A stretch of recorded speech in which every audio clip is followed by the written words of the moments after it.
অবশেষে বেরিয়ে এলো থলের বেড়াল। আর্জেন্টাইন স্পাইডারম্যান হুলিয়ান আলভারেজের সঙ্গে করা হয়েছে অন্যায়। রিয়াল মাদ্রিদের বিপক্ষে করা তার যে পেনাল্টি গোল বাতিল করা হয়েছিল সেটি প্রকৃত অর্থে গোল ছিল, কোনোভাবেই ছিল না ডাবল টাচ। শুধুমাত্র রিয়াল মাদ্রিদকে জেতানোর জন্যই VAR এডিটিং করে ডাবল টাচ দেখানো হয়েছে, এমন তথ্য এবার সামনে আসলো।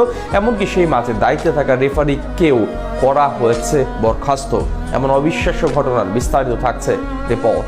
রিয়াল মাদ্রিদের বিপক্ষে পেনাল্টি শুট নিতে যাচ্ছিলেন জুলিয়ান আলভারেজ। থিবো কোর্তোয়াকে বোকা বানিয়ে করলেন গোলও, কিন্তু মুশকিল বাঁধলো আলভারেজ যখন পেনাল্টি নিতে যান তখন পা স্লিপ কেটে মাটিতে পড়ে গিয়েছিলেন। তাতেই সন্দেহ দানা বাঁধে রেফারির মনে। রেফারি চেক দেন VAR, যেখানে দেখা যায় আলভারেজের পায়ে ডাবল টাচ করেছে বল এবং রেফারি গোলটা বাতিল ঘোষণা করেন। যদিও আর্জেন্টাইন তারকা বলেছিলেন তিনি এমন কিছু টের পাননি, তার পায়ে যে বল ডাবল টাচ করেছে। এমনকি Atletico Madrid coach Diego Simeone পর্যন্ত প্রশ্ন তুলেছিলেন সেটি গোল ছিল।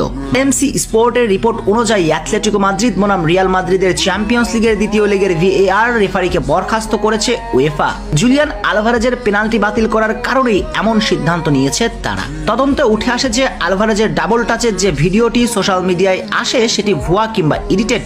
আদতে এত ভারী টাচই হয়নি, বরং আলভারেজের ডাবল টাচটা ছিল সামান্য, যা বলের ট্রাজেক্টরি চেঞ্জ করেনি এবং পেনাল্টি কাউন্ট করা উচিত ছিল। এই কারণে ভুল সিদ্ধান্তের ফলে সে VAR রেফারিকে বরখাস্ত করলো UEFA। তবে এখনো অধিকতর তদন্ত চলছে। তবে তদন্তের রিপোর্ট যাই হোক না কেন, এতটুকু তো নিশ্চিত হওয়া গিয়েছে মাদ্রিদকে সুবিধা দিয়ে জিতিয়ে নিয়েছে রেফারি।